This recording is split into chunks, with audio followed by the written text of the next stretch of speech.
नमस्कार दोस्तों, आप सबका हमारे हिंदी ज्ञान बोध चैनल पर स्वागत है। दोस्तों, हम प्रीवियस ईयर क्वेश्चन पेपर की चैप्टर वाइज सीरीज़ कर रहे थे। तो आज के वीडियो लेक्चर में हम आदिकाल से संबंधित प्रीवियस ईयर क्वेश्चन पेपर को पढ़ेंगे और आप देखेंगे किस तरह से आदिकाल भाग में 2004 से लेकर 2019 तक किस तरह के प्रश्न पूछे जाते हैं। आप वीडियो को पॉज करके इनका उत्तर भी लगा सकते हैं। मैंने इनका उत्तर नहीं दिया हुआ है और इस वीडियो से पहले भी हमने काफ़ी विषयों पर चैप्टर वाइज सीरीज़ को पढ़ा है। अगर आपने वीडियो नहीं देखा है तो देख सकते हैं, मैंने उसकी अलग से प्लेलिस्ट बना दी है। तो आज के वीडियो लेक्चर का चलिए पहला प्रश्न करते हैं। कीर्तिलता किस भाषा की रचना है? दिसंबर 2004 का प्रश्न है। ये 4 विकल्प दिए हैं, आप इन 4 विकल्प को खुद से पढ़ लीजिएगा। मैं इनको नहीं पढ़ूंगी क्योंकि वीडियो बहुत लंबा हो जाएगा और साथ में बोरिंग भी लगेगा। तो आप इन सारे प्रश्नों के उत्तर आप खुद से लगाइएगा। तो चलिए प्रश्न करते हैं, कीर्तिलता किस भाषा की रचना है? तो इसका सही उत्तर क्या होगा? तो वो है अवहट। अगला प्रश्न, आदिकाल में किस कवि ने अवहट भाषा में रचना की? दिसंबर 2004 का प्रश्न है। तो ये 4 विकल्प दिए हैं, तो इसका सही उत्तर हो जाएगा बी। अगला प्रश्न करते हैं, आल्हा किस ऋतु में गाया जाता है? दिसंबर 2005 का प्रश्न है। तो किस ऋतु में गाया जाता है? तो वो है वर्षा ऋतु। अगला प्रश्न, बीसल देव रासों के रचयिता कौन है? दिसंबर 2005 का प्रश्न है। तो उत्तर सही हो जाएगा नरपति नाल्ह। अगला प्रश्न, पुष्टि मार्ग का आधार ग्रंथ कौन सा है? जून 2006 का प्रश्न है। तो इसका सही उत्तर हो जाएगा श्रीमद् भागवत। अगला प्रश्न, हिंदी साहित्य के आदिकाल का अभिनव जयदेव किसे कहा जाता है? जून 2006 का प्रश्न है। तो किसे कहा जाता है? तो ये विद्यापति को। अगला प्रश्न, आल्हा खंड का रचयिता कौन है? दिसंबर 2006 का प्रश्न है। तो इसका सही उत्तर हो जाएगा बी, जगनीक। अगला प्रश्न, किन रचनाकारों की भाषा को सांध्य भाषा कहा जाता है? जून 2007 का प्रश्न है। तो इसका सही उत्तर हो जाएगा इन 4 विकल्प में बौद्ध सिद्ध। अगला प्रश्न, अपभ्रंश के प्रथम महाकवि कौन थे? दिसंबर 2007 का प्रश्न है। तो इन चारों विकल्प में सही उत्तर हो जाएगा अपभ्रंश के प्रथम महाकवि हैं स्वयंभू। अगला प्रश्न, हिंदी का प्रथम महाकाव्य कौन सा है? दिसंबर 2007 का प्रश्न है। इनमें से कौन सा प्रथम महाकाव्य है? तो वो पृथ्वीराज रासो। 11वां प्रश्न, आल्हा खंड किसने लिखा? दिसंबर 2007 का प्रश्न है। तो ये किसने लिखा? जगनीक ने। अगला प्रश्न, आदिकालीन साहित्य में वीर रस की रचनाओं में किस भाषा का प्रयोग किया गया? जून 2008 का प्रश्न है। तो किस भाषा का प्रयोग किया गया? तो वो है डिंगल। अगला प्रश्न, खलिक बारी किसकी रचना है? दिसंबर 2009 का प्रश्न है। तो ये किसकी रचना है? ये है अमीर खुसरो की। अगला प्रश्न, राउल वेल किसकी रचना है? दिसंबर 2010 का प्रश्न है। तो किसकी है ये? रोड़ा कवि। अगला प्रश्न, रासो शब्द की उत्पत्ति रसायन से किसने मानी है? जून 2011 का प्रश्न है। तो किसने मानी है? तो ये मानी है रामचंद्र शुक्ल ने। अगला प्रश्न, राहुल साकृत्यायन ने हिंदी का प्रथम कवि किसे माना? दिसंबर 2011 का प्रश्न है। तो किसे माना? सरहपात को। अगला प्रश्न, पाउम चरऊ किसकी रचना है? जून 2012 का प्रश्न है। तो किसकी है? ये किसकी है? स्वयंभू की। अगला प्रश्न, सरहपा का संबंध निम्न में से किससे है? दिसंबर 2012 का प्रश्न है। तो किससे है? तो वो सिद्ध साहित्य से। अगला प्रश्न, पुष्पदंत किस शताब्दी के कवि थे? जून 2012 का प्रश्न है। किस शताब्दी के थे? तो वो 10वीं शताब्दी। अगला प्रश्न, दोहा कोश किसकी रचना है? जून 2012 का है प्रश्न। तो किसकी है ये? सरहपा की। अगला प्रश्न, परमात्मा प्रकाश के रचनाकार कौन है? दिसंबर 2012 का प्रश्न है। तो कौन है इनमें से? योगेंद्र। अगला प्रश्न, गोरखबानी के संपादक हैं? दिसंबर 2012 में ये प्रश्न पूछा गया, कौन है इनमें से? तो वो है पीताम्बर दत्त बर्थवाल। अगला प्रश्न, किस रचना का दूसरा नाम आह्लाखंड है? दिसंबर 2012 का प्रश्न है। तो किसका है? तो वो है परिमाल रासो।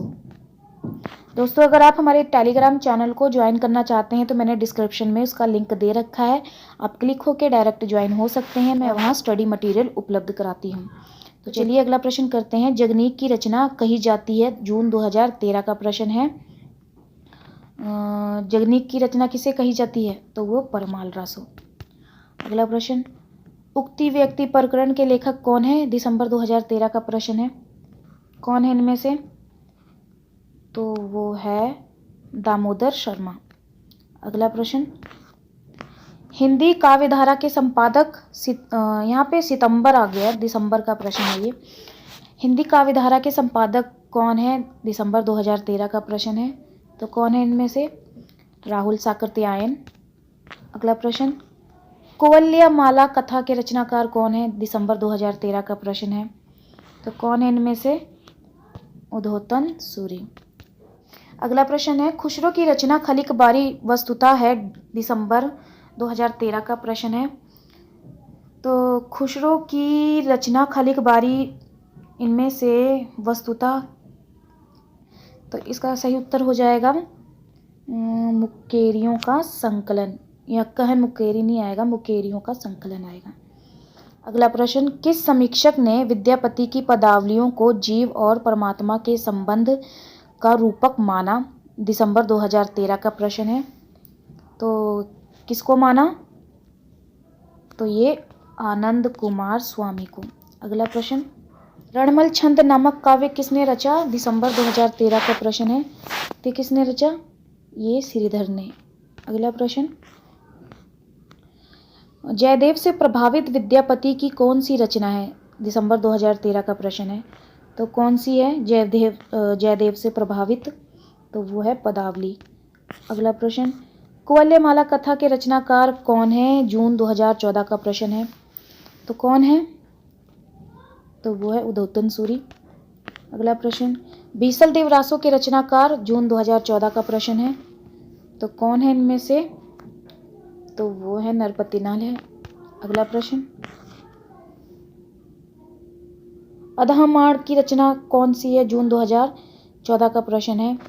तो वो है संदेश राशक। अगला प्रश्न, उक्ति व्यक्ति प्रकरण ग्रंथ का विषय है? जून 2014 का प्रश्न है।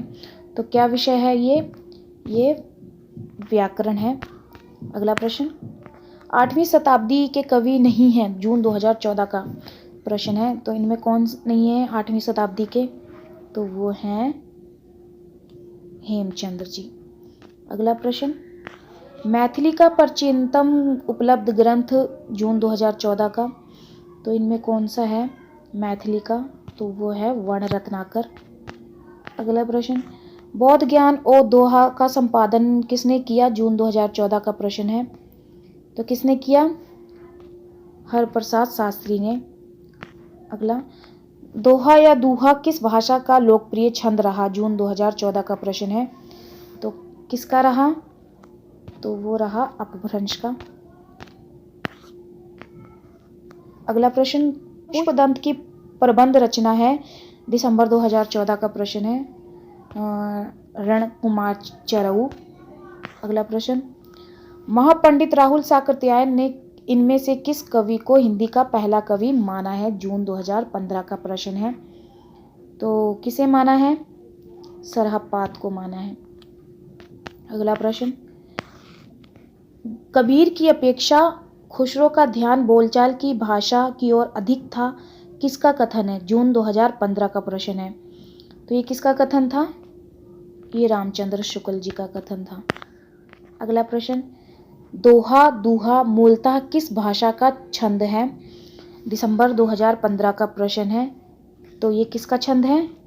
ये है अपभ्रंश का छंद है।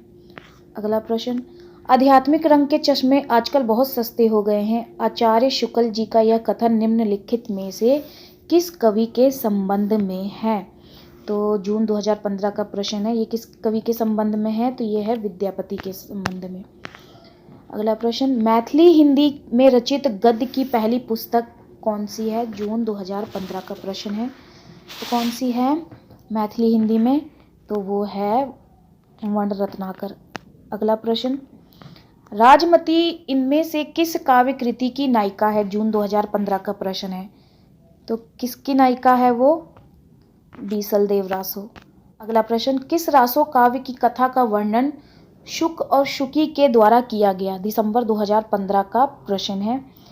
तो इसमें सही उत्तर हो जाएगा पृथ्वीराज रासो। अगला प्रश्न, हजारी प्रसाद द्विवेदी के अनुसार घता शब्द का व्यवहार मूलतः किस अर्थ में होता रहा है? दिसंबर 2015 का प्रश्न है। इसका सही उत्तर हो जाएगा छेदन के अर्थ में। अगला प्रश्न, संत मत के अलावा शब्द का प्रचलन और किस पंथ में हुआ था? दिसंबर 2015 का प्रश्न है। तो किस में हुआ था? तो ये नाथ पंथ में। अगला प्रश्न, आचार्य रामचंद्र शुक्ल के अनुसार किस आचार्य ने अपभ्रंश को लोक भाषा न कहकर देश भाषा कहा? दिसंबर 2016 का प्रश्न है। तो किसने कहा? ये कहा भरत मुनि ने। अगला प्रश्न, सांध्या भाषा से अभिप्राय है? दिसंबर 2016 का प्रश्न है। तो क्या अभिप्राय है? ऊपर से लोक विरोधी अर्थ देने वाली किंतु साधना के विशुद्ध अर्थ को स्पष्ट करने वाली भाषा। सांध्य भाषा का अर्थ ये है सी। नाथ साहित्य की कमजोरी नहीं है? दिसंबर 2016 का प्रश्न है। तो इसमें सही उत्तर क्या हो जाएगा इन चारों विकल्प में? तो वो आ जाएगा इंद्रिय ग्रह। अगला प्रश्न, राम कथा में व्याप्त अति प्रकृत तत्वों के प्रति संशयग्रस्त होकर किस कवि ने ब्राह्मणी राम कथा की प्रतिक्रिया में नई राम कथा गढ़ ली? दिसंबर 2016 का प्रश्न है। तो किसने की थी ये? तो ये पुष्पदंत ने। अगला प्रश्न, ईशा की किस शताब्दी में अपभ्रंश का व्यवहार लोक भाषा के अर्थ में होने लगा? जून 2017 का प्रश्न है। तो किस में होने लगा ये? तो ये है 6ठी शताब्दी में। अगला प्रश्न, पुरुष परीक्षा किस कवि की रचना है? जून 2017 का प्रश्न है। तो किसकी है ये? ये है विद्यापति की। अगला प्रश्न, निम्नलिखित में से कौन सा विद्वान पृथ्वीराज रासो को सर्वथा अप्रमाणिक ग्रंथ मानने वालों में से नहीं है? जून 2017 का प्रश्न है। तो कौन नहीं है इनमें से? वो है गौरी शंकर हीरालाल ओझा। अगला प्रश्न, आदिकालीन काव्य ग्रंथों में कथा कहने की परंपरा को लक्ष्य करके पृथ्वीराज रासो के संदर्भ में किस आलोचक ने लिखा है? नवंबर 2017 का प्रश्न है। कथा की परीक्षा इतिहास की दृष्टि से नहीं काव्य की दृष्टि से होनी चाहिए। पुरानी कथाएं काव्य ही अधिक है, इतिहास वो एकदम नहीं है। तो किसका है ये? तो ये है हजारी प्रसाद द्विवेदी। अगला प्रश्न, आचार्य हजारी प्रसाद द्विवेदी के अनुसार 14वीं-15वीं शताब्दी में हिंदुओं, मुसलमानों, सामंतों, शहरों, सेना के सिपाहियों और लड़ाइयों का जीवंत और यथार्थ वर्णन किस कृति में हुआ है? नवंबर 2017 का प्रश्न है। तो किस कृति में हुआ है? तो ये है कीर्तिलता में हुआ है। अगला प्रश्न, सिद्धों में प्रचलित महामुद्रा शब्द का अर्थ क्या है? नवंबर 2017 का प्रश्न है। तो क्या अर्थ है इसका? सिद्धि प्राप्त हेतु स्त्री संसर्ग।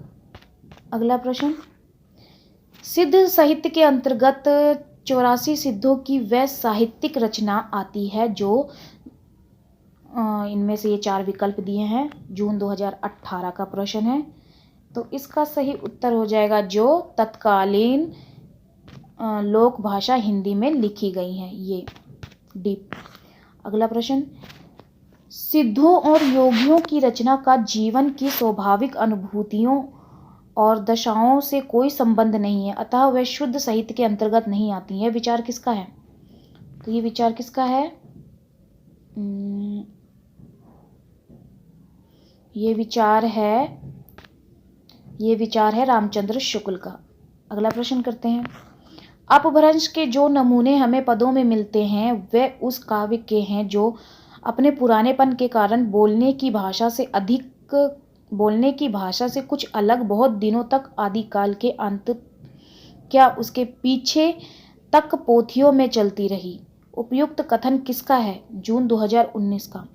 तो ये कथन किसका है? ये है रामचंद्र शुक्ल का। अगला प्रश्न करते हैं। कुमारपाल प्रतिबोध के रचनाकार कौन है? जून 2013 का प्रश्न है। तो कौन है इनमें से? तो वो है सोमप्रभ सूरी। अगला प्रश्न। सिद्ध हेमचंद्र शब्दानुशासन किस तरह का ग्रंथ है? दिसंबर 2019 का प्रश्न है। तो किस तरह का ग्रंथ है ये व्याकरण संबंधी ग्रंथ है। अगला प्रश्न। चलिए ये तो ख़त्म हो गया। तो ये था आज का वीडियो लेक्चर। उम्मीद करती हूँ आप सभी को पसंद आया होगा और वीडियो को एक लाइक कर दें और अपने फ्रेंड्स सबके साथ शेयर कर दें। हमारे चैनल को सब्सक्राइब करें। तो चलिए फिर मिलते हैं एक नए टॉपिक में एक नए वीडियो के साथ। धन्यवाद।